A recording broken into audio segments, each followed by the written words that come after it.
Hello, everyone, and welcome to the E-Radio Show, brought to you by Missed Apex Podcast.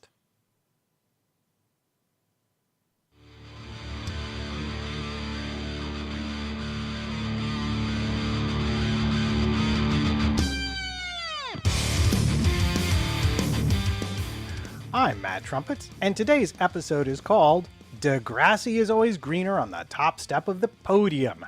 And joining me on my journey to E-Radio fandom is Mr. Chris Rainbow Sparkles Stevens, late of a snowy weekend in the U of K. How are you doing there, Sparkles? Yeah, pretty good, Matt. How are you? Well, what could possibly go wrong when I'm recording a show? Oh, I know. I don't have a list of things that could possibly fail during all of this. Yes, well, I need to remind everyone that we are an independent podcast hosted by MissedApexPodcast.com, bringing you race reviews, news from the paddock, and technical analysis. This show is safe for work. We are keeping it clean here so you can play this with the kids in the background or at work. You can join the live stream and the chat room as well by subscribing to E-Radio Show on YouTube, and you'll get a notification when we go live, and that can be sometimes a bit random, I have to admit. Well, I don't know about you. We've been having some cozy little intimate chats of late. What say we have a bit of a party today? I am all for that. Let's bring on the guests. All right, our first guest, late of wherever he's just gotten off work from, is Mr. Anil Parmar, Formula E expert and general motorsports fan. Also a tall person. How's it going there, Anil? Very well, thank you.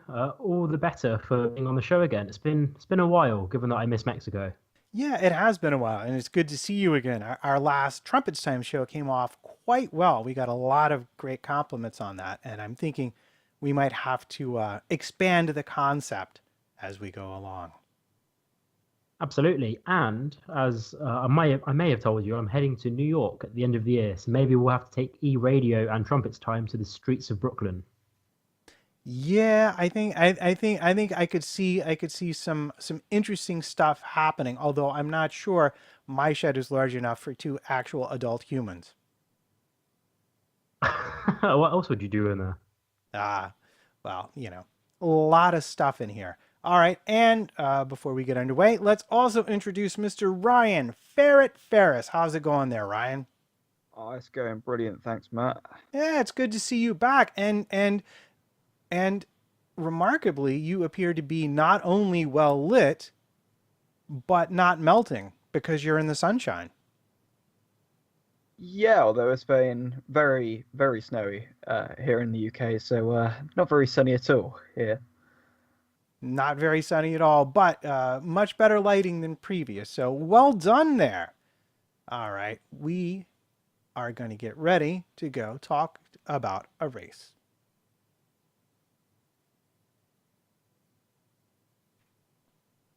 And we'll just do that cue again because you got to turn the soundboard back up after you run it down.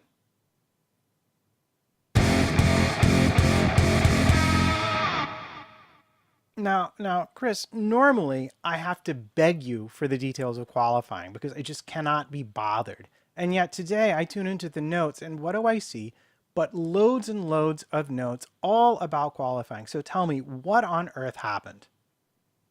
Well, what I have dubbed Bollard Gate was quite an interesting feature of qualifying because usually track limits is not an issue we talk about in Formula E because usually the concrete walls define where the track goes. But with these high-speed chicanes that we have in Punta del Este, there were the curbs that they were using there, but they also had a bollard at the 13-14 chicane.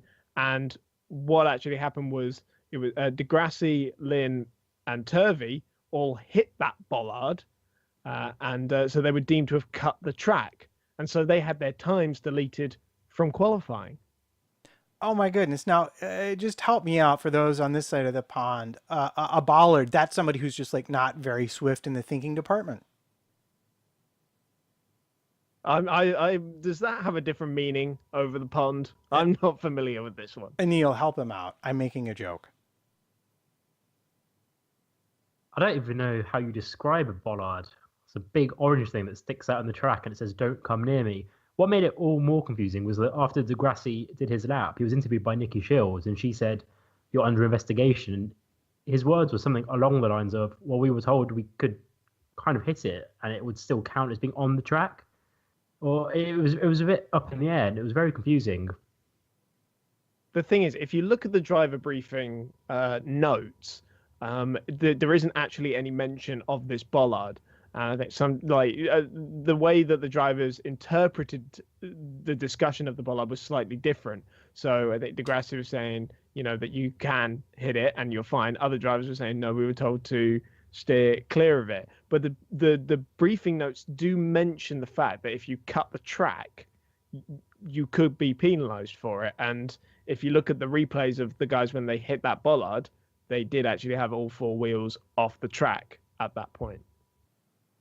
No, I believe this is the same bollard that was being clipped quite a lot during the race, and nothing seemed to happen when it was happening during the race. So it's a bit of an odd point that they decided to bring it up during qualifying and not during the race. Well, I think during the race, track limits is always an issue. You get like 3 strikes and then you're out. But I didn't see any kind of particular overuse of the bollard in the race, especially after people got kicked out of qualifying for it. Yeah, I don't recall this being an issue in the previous races here. So we held races in Punta del Este in season 1 and 2. I recall Nelson Piquet having a very big accident though at that same corner in season 2. And I think he hit a curb and it kind of launched him to the wall. So I don't know if that bollard was put there to kind of stop it from happening. I don't know if the profile of the corner was changed because of that.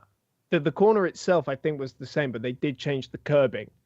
So, as you say, when Nelson had that huge crash, there was a giant sausage curb there. The same ones that you'll see at the other chicanes. But I think because it's such a quick corner, they decided to take it out, because it's not Nelson's not the only one we've seen have a few issues there, and in the season 1 where there were definitely a few issues there as well. And you see them, they weren't even seeing it as part of the track. They were going right up to the wall on the left hand side and just gliding over the entirety of the curb. Right, so now we're having kind of that safety versus kind of spectacle discussion and track limits, because Piquet had his accident because the curbs were raised and they were a deterrent for drivers cutting the track. But because he had an accident there, they've lowered the curbs to reduce the chance of there being an accident. And then what's happened is track limits has become an issue, which we've said in other podcasts that we've done for a variety of sports. So, yeah, it's a bit frustrating. I hope they can just find a solution before the next race, because it's just a bit... I watched qualifying, and as soon as the session was over, I turned the TV off. I went out. I got back in at about 5 minutes before the lights went out for the race, and I was very, very confused as to the grid. So it stuff like that can't happen. Well, see, it is very much a circuit-specific issue. I feel, because like I said, we don't normally have this discussion about track limits. It's not a regular occurrence in Formula E.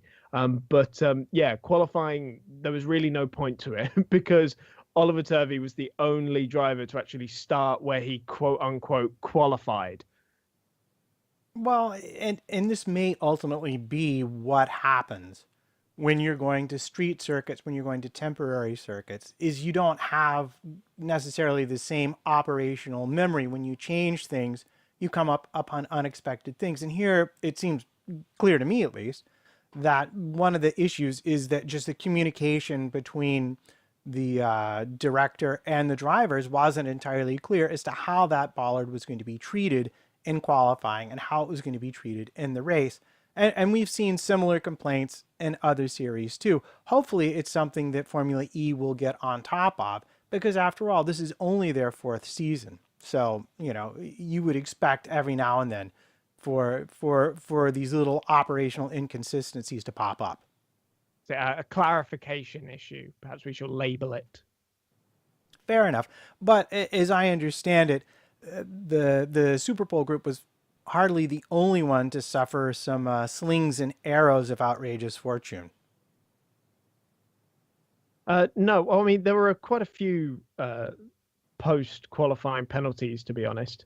And some of them, I know Formula E has this kind of shtick of constantly applying penalties, but it's really not the series' fault, in my opinion. But I'll get onto that in a minute. So Mitch Evans would have been on pole because he was the actually only one to kind of set a proper lap in Super Bowl. But then his weight balance was out by 2%. So it was 37.5% rearward, and you can only have it 39.5%. Sorry, forward, not rearward. Obviously, all the weight is out the back in these cars. And that was basically because of a battery change he had after FP1. And they were sort of 3 kilos out on the weight balance. And so that just threw it out. They said there was no performance advantage there. But it's under the regulations, and so that's kind of what you have to go by. So he was then excluded from qualifying, and then you had other ones were Jose Maria Lopez. He was disqualified because his tires were under pressured. Nico Prost had a 10-place grid penalty for the gearbox change that he had after he had that massive shunt in FP2. And then Luca Filippi also had a 3-place grid penalty for speeding under the red flag in FP1, I believe it was, one of the practice sessions anyway. So there were a few issues after qualifying. Yeah, I've got to say, I think Jack Nicholls did a great job explaining all these penalties before the race starts. The camera is at the very front of the grid and it moves towards the back, and it's his job to say starting first is so and so, starting second is so and so. It almost sounded like he was running out of breath trying to keep up with the pace that camera was going, because not only was he having to explain the position someone was starting in, he had to explain why. So it wasn't like, so and so starting 10th, but it was actually more like, but it's because of this, which has pushed this person back, and then the spaces opened up. It was just a bit crazy. Thankfully, it didn't actually matter in the race because the race was great, but it's just a shame we've seen all these penalties. If anything, it made the race a little bit more interesting because you had a couple more comeback drives. I mean, the result of it all was that Jean-Eric Verne, despite boo-booing his lap in Super Pole, and he came this close to just coming into the pits and not even finishing the lap, which would have been a disaster for him because then he would have started 5th rather than on pole, and that immediately changes the complexion of the race. And so it was really key that he actually did just get that lap in, even though it was 2.5 seconds off the pace. It meant he started on pole. He sounded very downbeat actually after the first sector, because I think he made a slight mistake into one of the corners and he just said, I've messed up. And they were like, no, like what you're doing is great. Just get to the end of the lap. So I quite enjoyed that. And the fact that we basically got the live the live radio feed and it's never delayed really kind of made it really good.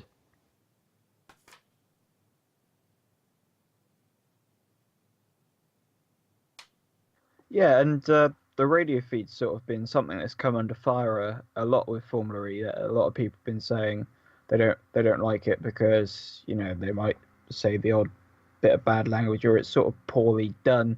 But in some cases, it's been pretty good for stuff like that. All right. Well, that sounds like I almost now understand why I saw all the cars where they were when they started. I was thinking, wow, some people had some very interesting laps here, but no, it was a penalty palooza. What say you take us now and tell us where the race was won and lost?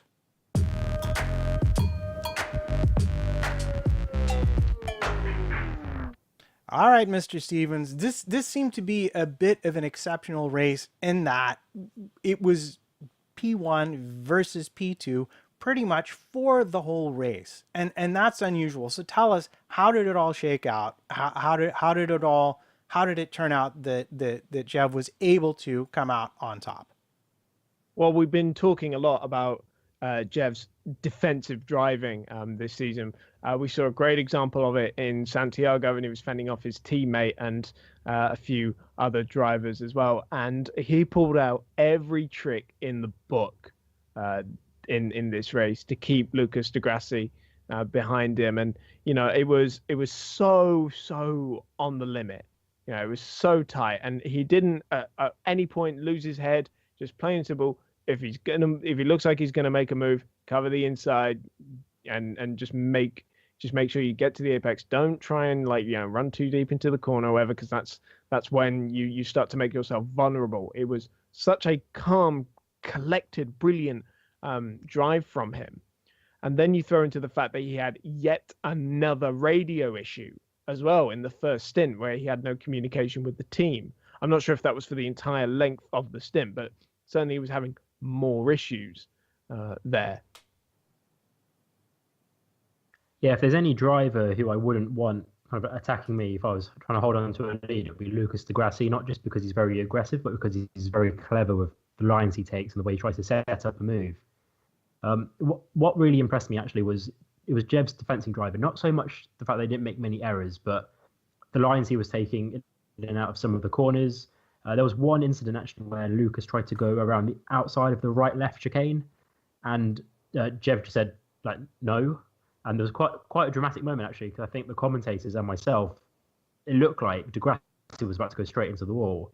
Instead, he just stopped the car from spinning. But it was fun but fair from Jev. Yeah, Jev definitely looked to be the slower of the two drivers all throughout the race, and but I think it was the way the nature of the circuit is, the fact that most of the overtaking opportunities were at chicanes. So if you covered your inside for the first part of the chicane, you pretty much got to put the car in a position so they can't go around the outside for the inside of the second section of the chicane. So I think it was brilliant driving from Jev. I would definitely agree that Lucas had the quicker car that day, and that's where we're going to come back to qualifying.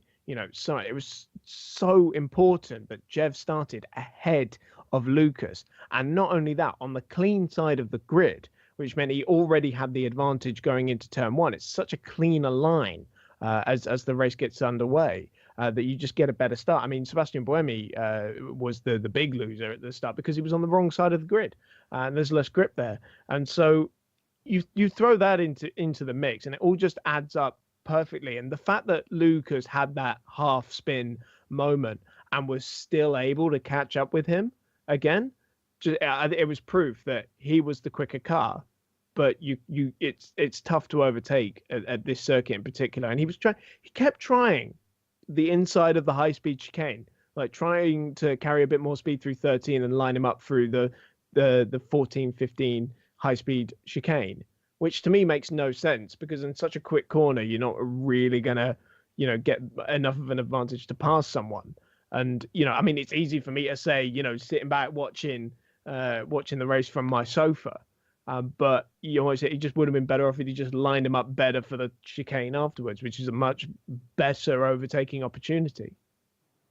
Well, he might very well have been trying to get him offline into the following corners, just by getting someplace, getting in his mirrors, getting in his head a little bit. But what was interesting to me about that drive is a couple of races ago, Rosenqvist had just a masterful drive, start to finish, made one move, made it stick, didn't rush, didn't make any what you would think of as sort of typical racing errors when you're impatient. And everyone was like, well, clearly we're looking at a new and improved Rosenqvist. He's learned his lesson.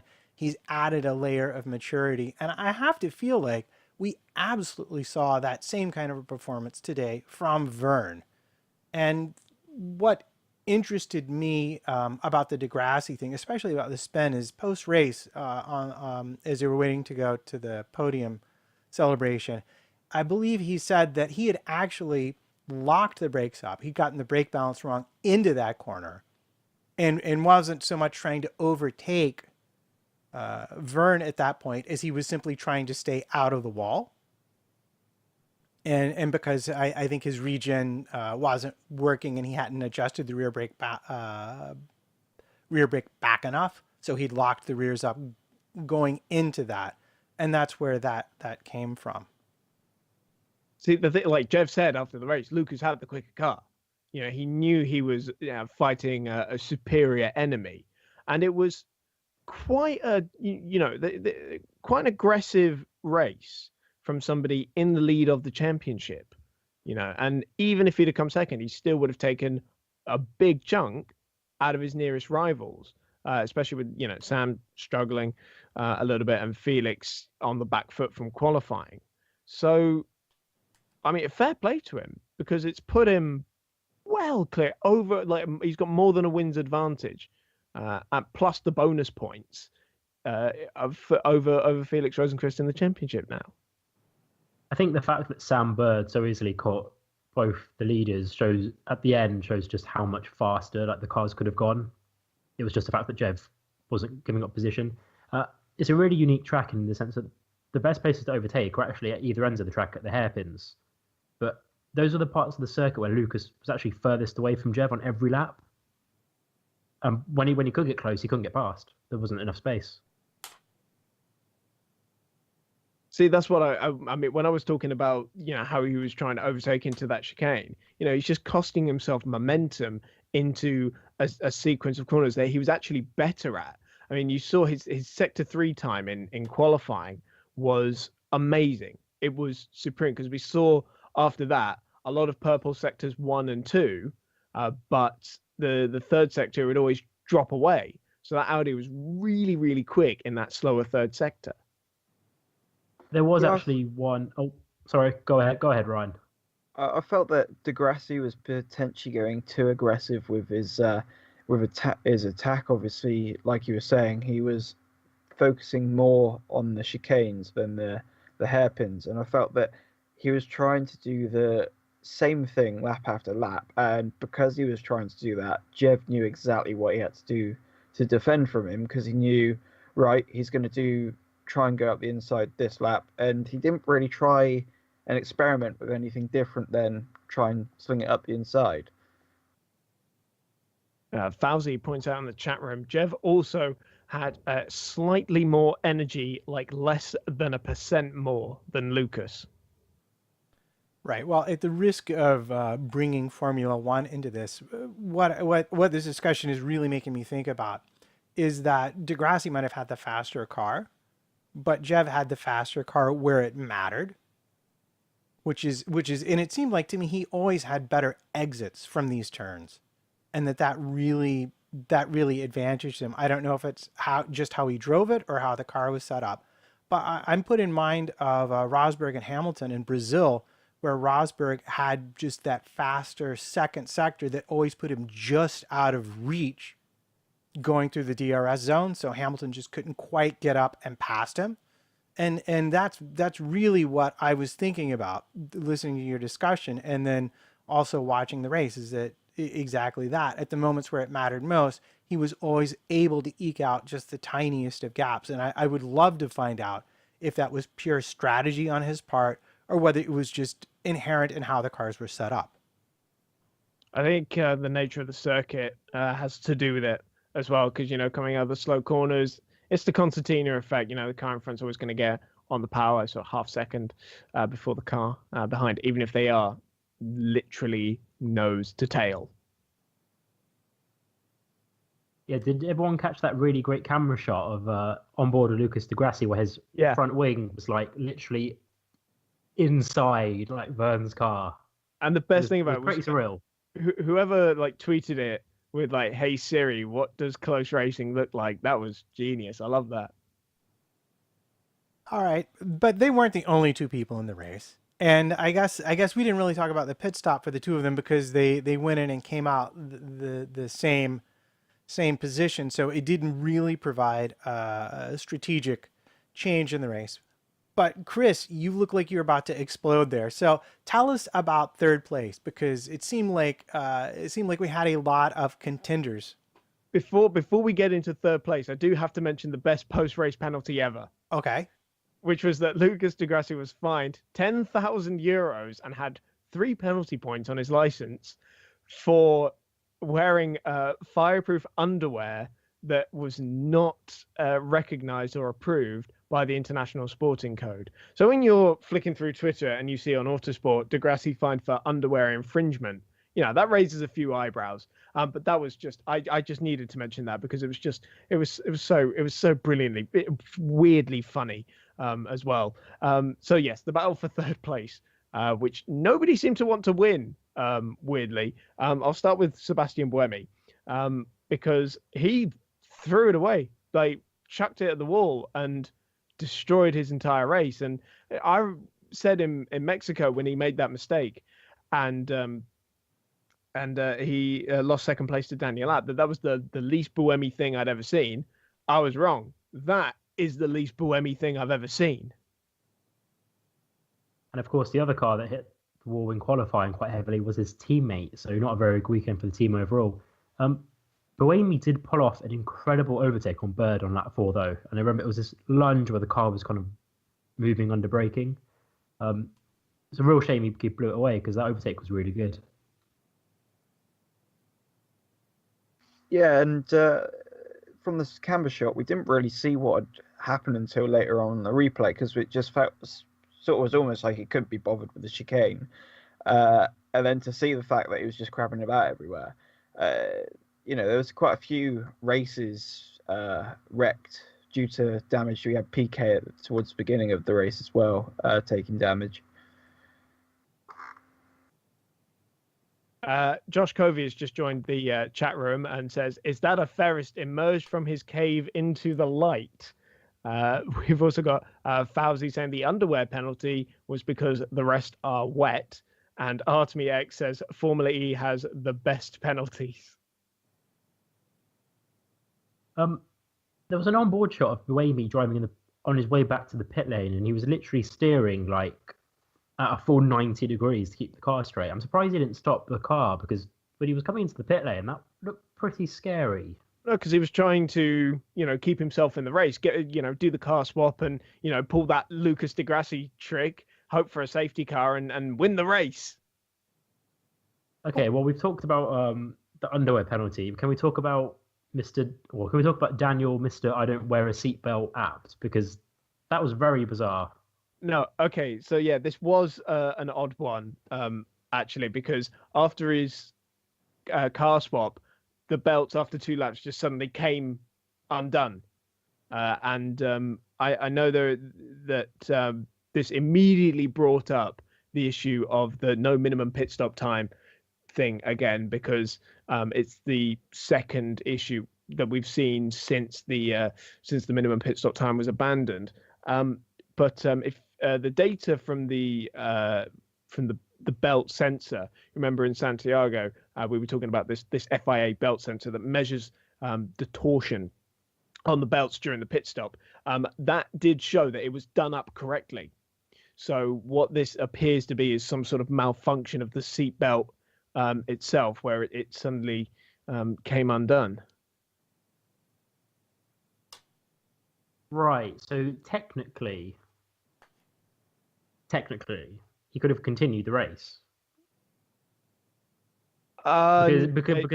Because as you say, if the sensor said it was still buckled up, did the FIA know that he had to make a pit stop? I don't think so, but would you want to risk that?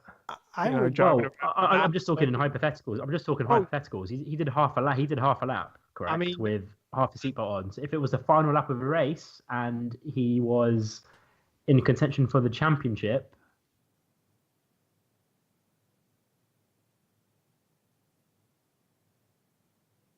Well, it's not like we've not seen anything like this before in other sports. I think I vaguely remember, was it Williams in Formula One last season having a seatbelt issue? So if it's just a general seatbelt issue and nothing to do with the pit stop, then I don't see how it's effectively got anything to do with minimum pit stop times if it's just a general seatbelt fault that we can see anywhere. Well, I agree with that. But sort of on Anil's point, I think final lap might have gotten away with that. I mean, I am talking purely hypothetical here, and I'm just speculating because it's such a bizarre scenario to be in. Well, to me, the issue is one of technical compliance, and technically they were compliant with the regulations when they sent him back out, so they're not exposed to a penalty like, say, sending a car out with a wheel not properly attached.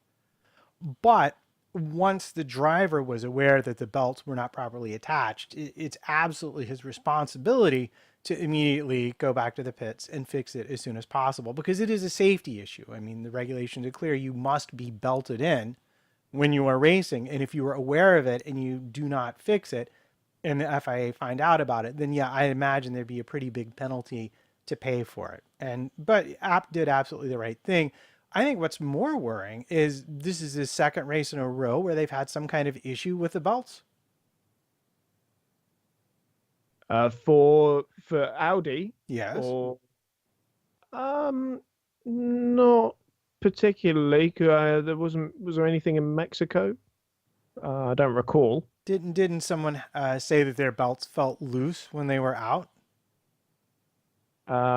Is not ringing any bells. All right. But I will check that one up for you. Yeah, no, thanks. I appreciate it. I thought that there had been an issue in the last race as well. But anyway, could also just be my terrible, terrible memory. Spanners will be so delighted to hear this. Yeah. I do want to say that the removal of the minimum pit stop time is fantastic, because the pit stops are actually like competitive. It's not just everyone's waiting to meet that minimum time, which they can easily do. It's more in line with what I'm used to in other series, where actually getting a good pit stop time is really important. I wholeheartedly agree, Anil. Fauzi in the chat room said that they had Daniel App's radio open on the FE app, and he asked about the gap to P10 after he managed to sort out the belts, and he yelled a very rude word afterwards. So I'm sure that'll be on the YouTube video when that comes out. And Josh Covey says, I went karting the other day and my seatbelt immediately came loose. I kept going and held my bum in place with my feet on the pedals. Yeah, see, all it takes is one person like him to come into Formula E and chaos.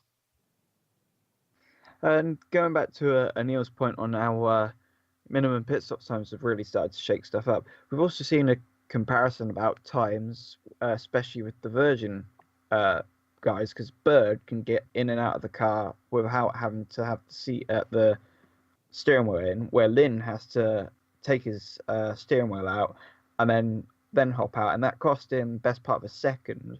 And so then it saw quite a dramatic exit where both of them come out together. Right. And in fact, that was a big player and who eventually wound up finishing third, the position that nobody really wanted, right, Chris? Yeah, I'm so glad you brought this on, Ryan, because we silkily, slyly slide into who eventually did get third place, which was Sam Bird. And yeah, he gained 2 seconds in the pit stops because, he's a tiny guy. He can hop in and out. He had I think, the quickest pit stop, certainly of that lead pack. Everyone else was over 40 seconds. His was 38 seconds. So that was a real key player. And especially when you consider that for the first part of that race, he was caught up behind Andre Lotterer and was passed by Buemi as well. So, it worked out in the end for him. He lucked into a few positions, but then I would also say he shouldn't have been that far back in qualifying either. So I think ultimately Bird ended up where the car rightfully deserved to be. And I think it's also probably crucial to point out that Lynn ran short of energy on his last lap, and that allowed Bird to close up and also created the gap to the top two that meant that he wasn't really going to have a big chance to challenge Degrassi for second place. See, he was having thermal management issues a lot during that race, and he got a lot of praise from the team afterwards because it was a really tricky situation for him to be in. And, Uruguay, very hot country, and, we're right by the beach of this track. And so, the heat management was always going to be a particularly tough thing in this race. Right. And I'm just going to go on and say, I know everybody's going to want to say Vern deserves driver of the weekend for winning and for such a great defensive display. But I got to say, I think Mitch Evans might have been in there with a sneaker, because, man, what was he picked up, actually, I calculated, he picked up more places than anyone. He picked up 12 places. Now, what a drive. Again, Jaguar missed out because of something going wrong. In the last two races, it was the car cutting out in qualifying, and now the car being excluded from qualifying. It means it just makes the job so much harder. And he was less than a handful of seconds away from the lead by the end of the race, he could have won. And I will stake my reputation on that. They should have won this race. And that move he put on, was it Lynn, I believe? Move of the Just year. just amazing. It was almost as if Lynn was just stood still going around that corner. Yeah, I think that's the only overtake I've ever seen at that corner, which is what made it so great because it was unexpected. But yeah, to make up 12 places on a circuit where overtaking is tough, undoubtedly driver of the day for me. So you caught him out by surprise, because it is such a tough track to pass on. You think if it was another circuit, maybe he could have won that race, but it took his toll on the car because if you see, he hit 0% within millimeters of the line. Yeah, I don't know about you guys, but I seem to get very nervous for the drivers when I see the percentages get to 2. And then I'm thinking, oh, he's got 3 corners left. Is he going to make it? And it adds a lot to the spectacle. I agree. It's they've calculated it so well now, and it's almost tense because I'm staring at the thing, waiting for it to knock down to 0 and seeing where they are in relation to the pit lane or the finish line. Okay, well, tell me a little bit then about, I guess, the person we'd have to deem almost missing in action, and that would be Felix Rosenqvist. I mean, he has gone from leading everything. They've gone from having the car that just looked like it could handle anything, and then they literally have driven off the cliff in championship terms here. Now he has a 30-point deficit to Degrassi. Yeah, to Degrassi, man, things really are bad, aren't they? Sorry. To Vern, yes. There we go. No, it's been oh man, what a rough day for Mahindra in general. I mean, in practice, they have all sorts of setup issues, and again, it's the tires that are the secret. Much in the same way that Renault have been really struggling with it these past few races, and actually, Seb this race was pretty happy with the pace and the handling of the car. He said he just didn't do enough in qualifying and certainly in the race to get the result they deserved. And now it was Mahindra really, really struggling. And that's why he was so far down in qualifying. Sorry, do we know what happened to, who was the Mahindra that slowed down very early on? That was Heidfeld. What problem did he have? Because it seems as though they've had a few glitches recently with what happened in Mexico. Yeah, so obviously shunted the car in qualifying. And so he was at the back anyway. But I believe it was a battery management system error. So the magic 3 letters BMS that we keep hearing during this season. I feel like they've got a very good car and they've got good drivers with Felix especially, but they're not ready to have a consistent title challenge. If that makes sense. Yeah, and this has been a very frustrating thing because they come out of the box this season, they've been fast, they've had a win, and, they've been doing things to try and optimize their performance in Formula E. They decided to pull out of GP3 in motorcycle racing so they could focus on Formula E and bring more money to their car in Formula E. And, recent performances haven't been particularly great with them just sort of stopping on the circuit all the time. I mean, it has been, these last couple of races. And actually, I must go back and correct something I said in the last podcast, which is that the battery in Felix's car is still the same one they had at the beginning of the season. They haven't actually changed it yet. And the reason that I thought they had done the Joker swap is because I seem to recall having an FIA document that said as much. But I didn't. So it is actually the same one, that they've just taken the battery with the issues on it and they've gone ahead and fixed it. And they'll probably do the same with Nick's car after the error that he had. And, it seems to, work as much. They just need to get on top of the setup now, especially on Felix's car, because it's maybe the second or third race they've had a very, very low starting position. They cannot afford to be doing that. They, at this point in the championship now, they have to be taking points away from Jev. Well, and I recall being told at the end of the race that actually the lowest that Vern has finished in any race this season is P5. And it's the little things. It's the reliability. It's the battery. And I do want to ask you, Chris, do you know, is this a mechanical thing with the battery, or is this a software thing with the battery? Or have you heard? I I don't have anything concrete. I mean, the battery management system is, it's all about that thermal management. Because if even if one part of the battery, one cell gets too hot, it shuts the whole car down. So it's probably something in that area. Something I probably should actually mention from this race actually was that Rosenqvist had a steering wheel glitch in his second stint, which meant all the wrong numbers on his steering wheel were coming up. And so he was effectively much in the same way that Jev was in the last race in Mexico, driving blind and having to just kind of drive on instinct, intuition to make the end of the race. Yeah, and it just seems to me that when you're looking at a team like Mahindra, which is fairly new, and you're looking at a team like Techeetah, which you would think of as being new, but I think Preston, with his years and years of experience, I think we're starting to see a little margin establish itself. Not so much because the one car is better than the other, the one driver is better than the other, but just the overall team operation is a little bit smoother. He's just experienced more things and can anticipate things that might go wrong. Their reliability seems to be better, and there's just less of a difference for Techeetah between their worst days and their best days. Well, for now. We're at the halfway point of the season.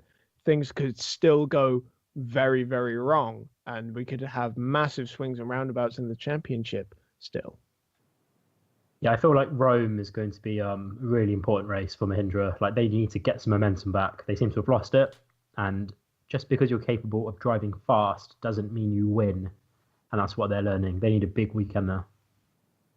Yeah, it's a shock to think that we're halfway through the season already. It only feels like we've only had a few races. But yeah, definitely Mahindra need to come back with something and fast if they want to be sort of fighting towards this championship. But they don't seem to be. They started off well, but it sort of started to peter out. And for the fact that Jev's in a customer car beating the factory team, I think that brings a smile to most people's faces. And the big hitter really is just how Jev has turned around as a driver and how he's matured. He's doing things that he certainly would have done when he first arrived in Formula E, straight out of Formula One.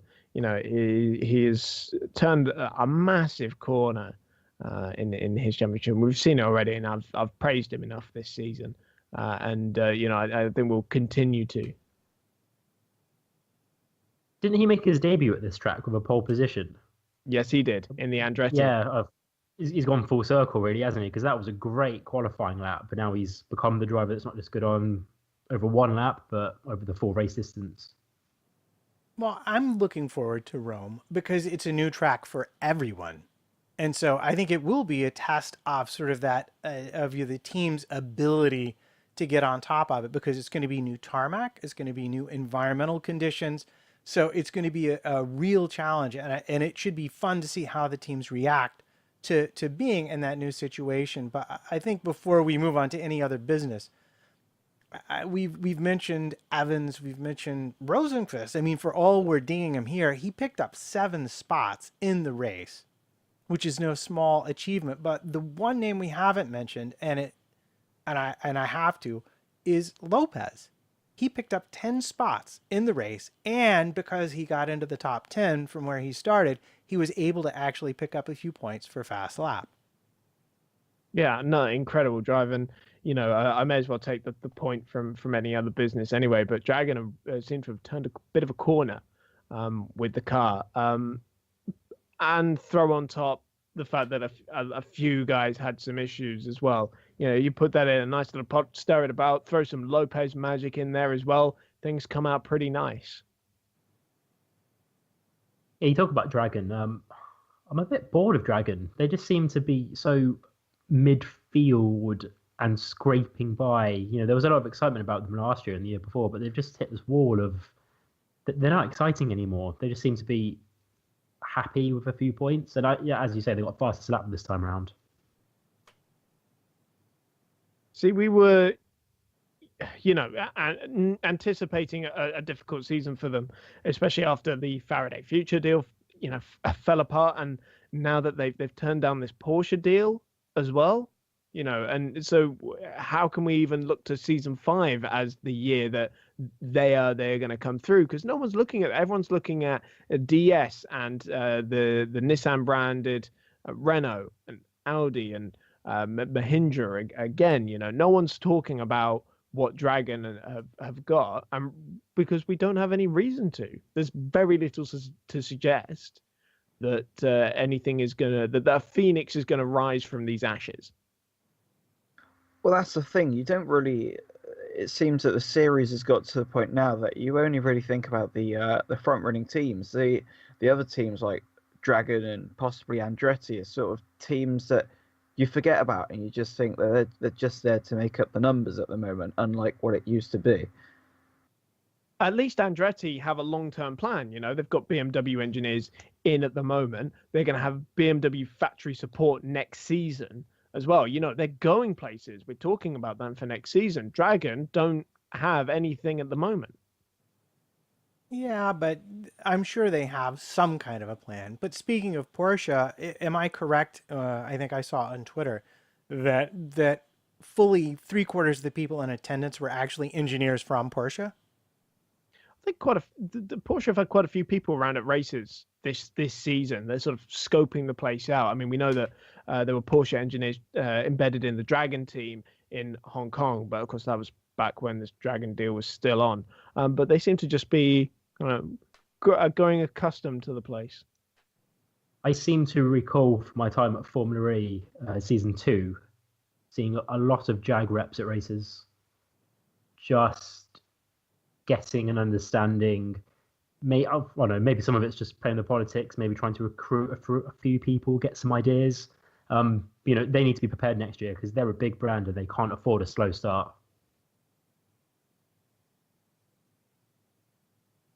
All right, what else do we have to talk about from the race? Yes, any other business. My favorite part of the show, this, because I get to just reel off a load of stuff. So the podium finisher from Mexico, Oliver Turvey. Actually, he had a pretty good race, I'd say. The car was pretty strong in qualifying, but the race pace, again, it didn't quite hold up. So 7th place finish for him, which was pretty good. Dragon, as we mentioned, utilized the strategy. They went +1 lap in the first stint and really made some strong gains doing that. Venturi had 1 point with Engel. Probably could have beaten the Dragons if they didn't have that energy advantage. And Eduardo Mortara, he had damage early on from the race contact with the wall. Actually using a different chassis in this race, because in shakedown he broke the tub going over a curb. And so they couldn't fix it in time. So they've been given permission to use a new chassis up until Paris, I believe. It's where in Berlin they have to have this old one fixed if it can be fixed. PK, as Ryan alluded to earlier, retired early from again contact with the wall. Another majorly missed opportunity. Andre Lotterer, another guy who banged the wall, and we saw him suddenly fall backwards. And that was why. And there was the awkward safety car moment with Buemi, which I feel I need to explain actually, because this wasn't actually discussed properly at length on air, I don't think. Which is because we saw Engel overtake Bird and then Buemi overtake Lotterer, and Engel actually let Bird back through, but he didn't have to, because even though they said on the radio there's a safety car, there were no boards or yellow flags out, and that's what counts. If there are no boards out, you carry on. Yeah, Anil, I think you were trying to get in there.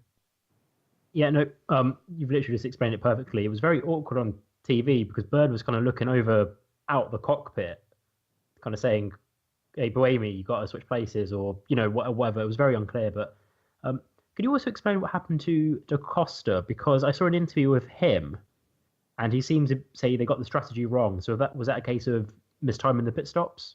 It was exactly mistiming the pit stops. The original plan was to do what Dragon did and go +1 lap. And it was a very last-minute decision. Actually, we're going to pit with everyone else. And he feels that cost them a points finish. He was just outside of it in 11th place. And Tom Blomqvist, his teammate, a nightmare of a day. And, we've been seeing he's really struggling to adapt to Formula E, and it hurts because he's a fantastic racing driver, and I wish him nothing but success, but he's really, really struggling. And he managed to do something in free practice that I've never seen anyone else do before, but he completely ripped the drive shaft off the car in a crash, and it was just lying in the middle of a track. And I've never seen someone able to do that before.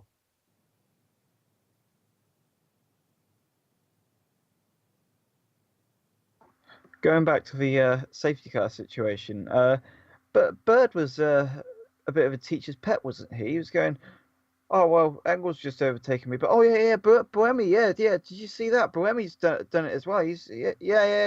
You should pull him up on that, yeah." And Degrassi and everyone else ahead of me. We need to switch places. Yeah, they actually interviewed Buemi about that, and he said exactly what Chris said, which is like, well, I don't know, it was on the radio, but there were no boards, there were no flags, so I kept on racing, which is kind of what you should do. Again, it's like just these little communication things that I think need to be ironed out, and probably will be after today by Formula E management. So, anything else for us, Mr. Stevens? We mentioned Heidefeldt's BMS issue.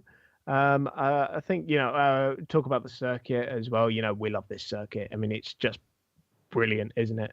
Yeah, but it's our last visit potentially to the circuit, yes? Oh, I hope not. I really hope there is some sort of way for us to get it back on the calendar in season 5. I mean, it might be a bit of a struggle with, the new cars and how much more power that they have. But, it's potential for a lot of races that are going to disappear after this year. Yeah. Well, The fact that they were, I'm sorry. Go ahead, Anil. I was just going to say, the fact that they were able to get the circuit back on the calendar for this year after they were initially planning to go to, I think it was, were they planning to have a race in Brazil or somewhere else? And Punta basically stepped up last minute. It's nice to know that we could go back there, because a race on a beach is extraordinary. And I follow a lot of my old colleagues on Instagram, and they're just saying, their morning meetings are just like literally flip-flops, shorts on a beach, and they've got race cars next to them. It's amazing, very unique. Well, Alejandro Agag said that, he was sort of anticipating a few issues with the Sao Paulo race, and so he had Punta del Este in his back pocket just in case, and just as well he did. A couple of comments from the chat room. Fauzi's got a couple of good ones. Porsche engineers are everywhere. If you look hard enough, you'll see some. And Blomqvist picking up his car's drive shaft from the ground was just wow.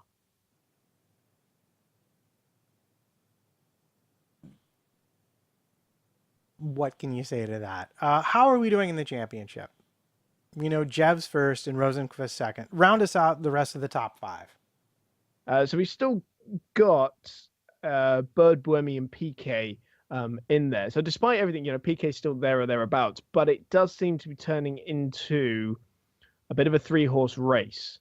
Unless Buemi can have a big turnaround, I think the championship's kind of slipping away from him. And even he's admitting to that. He doesn't consider himself a championship challenger, which I find amazing.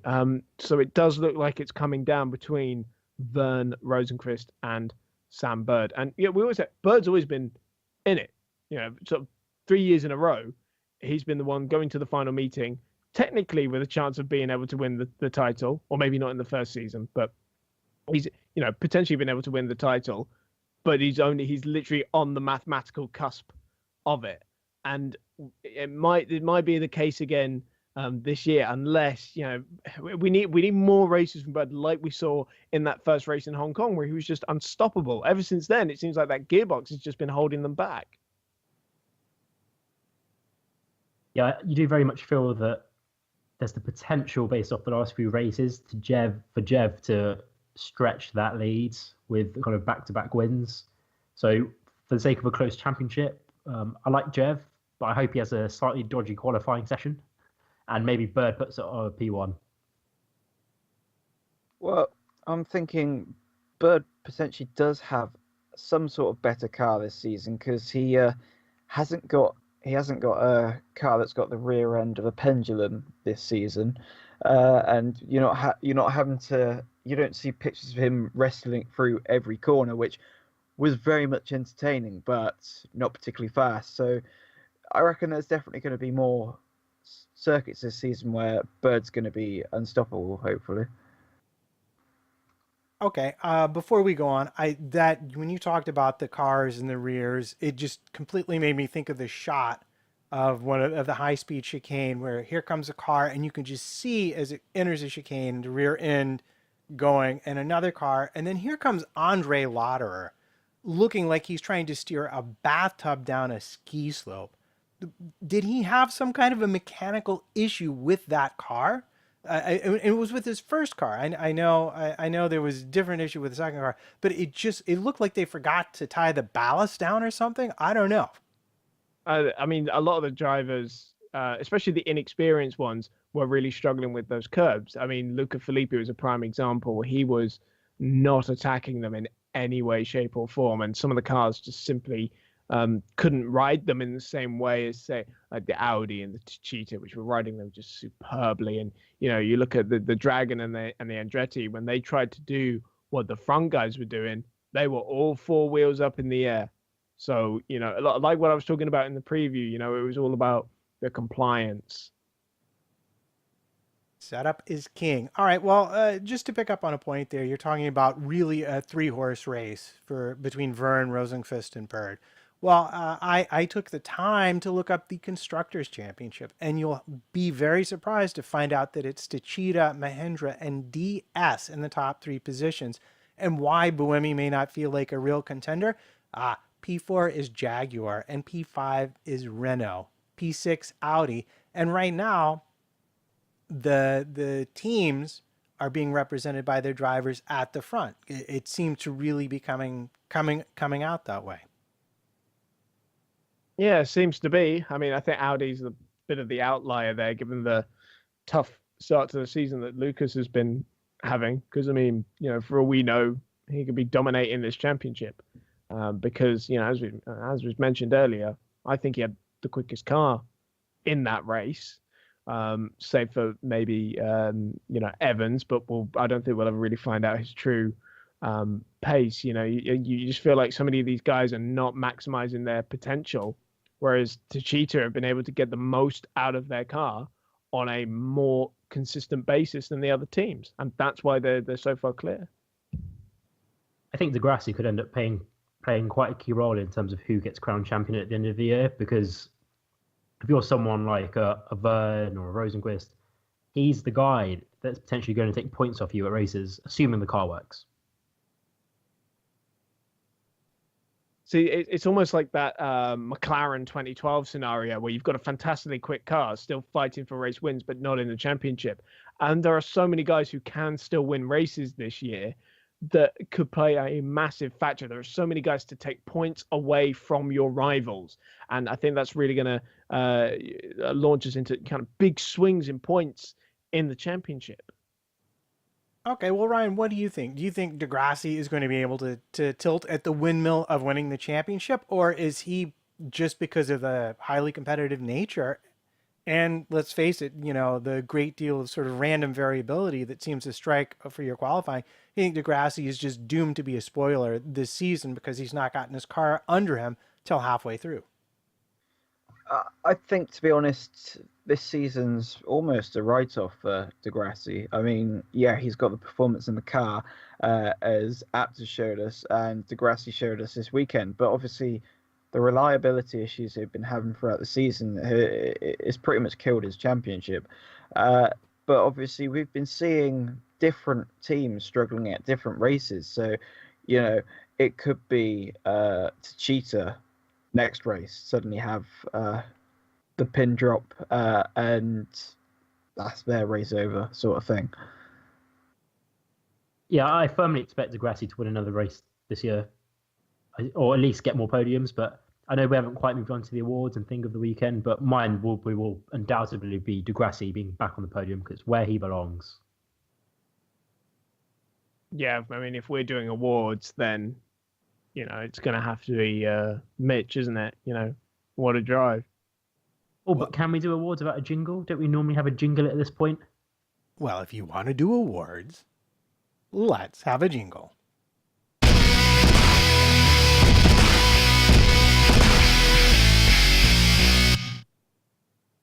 Wow, I can no longer hear anything. All right, well, let's do our awards. So, for Thing of the Weekend, Mr. Ryan Ferris, did you have one? Well, I think that the other two have already been taken. So I think thing of the weekend is just got to be, I think, the moment where Degrassi nearly binned it, but just how he managed not to. All right, what about you, Anil? Did you have a Thing of the Weekend? Well, I was going to go with Degrassi being on the podium, given that I just said it, but to avoid repeating myself, I just think a race on the beach is just amazing. And I think every camera shot they showed was just spectacular. Yes, I've made a career out of having multiple things of the week when I only had one. I was just trying to open that door for you a little bit. All right, so Mr. Stevens, how about you? What was your Thing of the Weekend? Oh, it has to be Evans. Has to be Evans. I mean, he could have won that race, and the drive was just sublime. And he keeps pulling these magical performances out of his hat after a poor qualifying. I would love to see what that car is capable of when they get it right. I would too, but I'll be honest, you were all completely incorrect, because clearly the Thing of the Weekend was the selfie that Lucas Degrassi tweeted from the podium with generic Vern and some bird identified in the photograph, because that was like the best thing ever. Chris, you look irritated with me now. What is it? My Thing of the Weekend pulled the overtake of the year off. Yeah, but mine was just like clever. Very, very, very clever. So I do love generic Vern. Did anyone else see that if you Google like the best French defenders, the Vern comes up? That's a beautiful thing. Well, where there's a thing, there has to be an apex that was missed. Who for you missed the apex, Chris? I mean, I just gave like Evans Thing of the Weekend, but the missed apex award goes to Jaguar. They have thrown away another opportunity at another great result. See, I don't think that's fair though, because they had to change the battery, and they just lacked the time to do it properly. I mean, it was either no time or get him out there and take a penalty, and they chose to get him out there. It's unfortunate that the battery had to be changed, but I don't think you could blame the team for that in this instance. What about you, Ryan? I'm going to say Audi, because it just seems that they haven't gone a race weekend without something going wrong. This time being the seatbelts with Apt. And Anil? Nico Prost for his brilliant attempt at qualifying. Ooh, shade. That is some shade. That is some professional shade right there from Anil Parmar. Well, for me, with one hand I giveth, with the other I taketh away. It has to be, of course, Lucas Degrassi's underwear that missed the apex this weekend. So, before we get out of here, and unlike certain other shows that simply cannot get their acts together, do we have a comment of the week? There are a few contenders.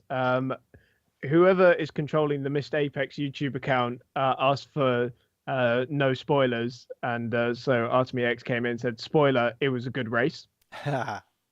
Fauzi says a croissant curb is better than a bollard. I don't know if he means the sausage curbs, but I want to know what a croissant curb is. Probably really crunchy. Josh Covey, is that if Ferris emerged from his cave into the light?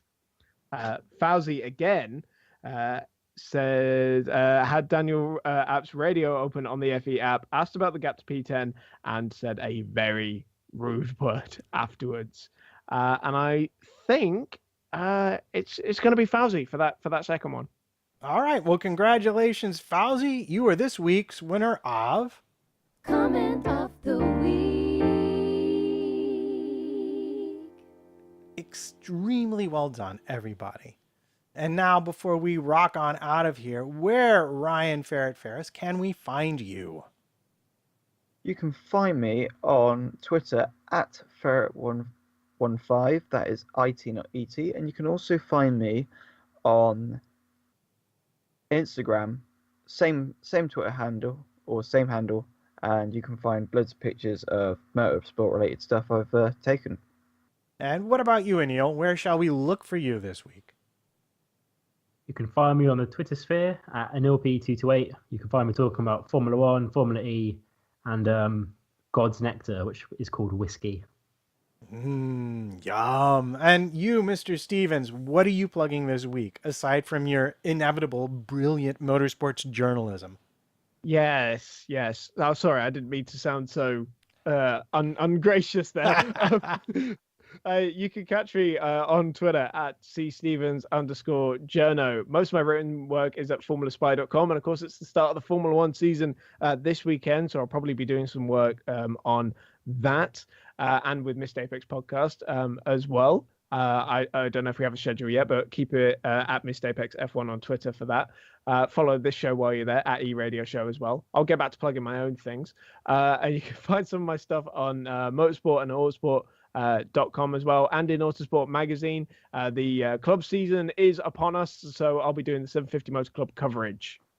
As long as it's not snowing. Yes, that was it. We did have a cancelled meeting, and we were just looking for what can we fill the mag with now. All right, as for me, I'm at MattPT55 on the Twitters. Come say hi if you feel like it. Also, look for my wife's new thing at Amazon. A Weaver writes, Amanda Weaver, she's got a new little thing out to distract your significant other while you watch all the races. And last but not least, remember, chicks dig heels, wounds cause scars, and glory is a fungible concept under certain philosophical precepts. This has been eRadio Show.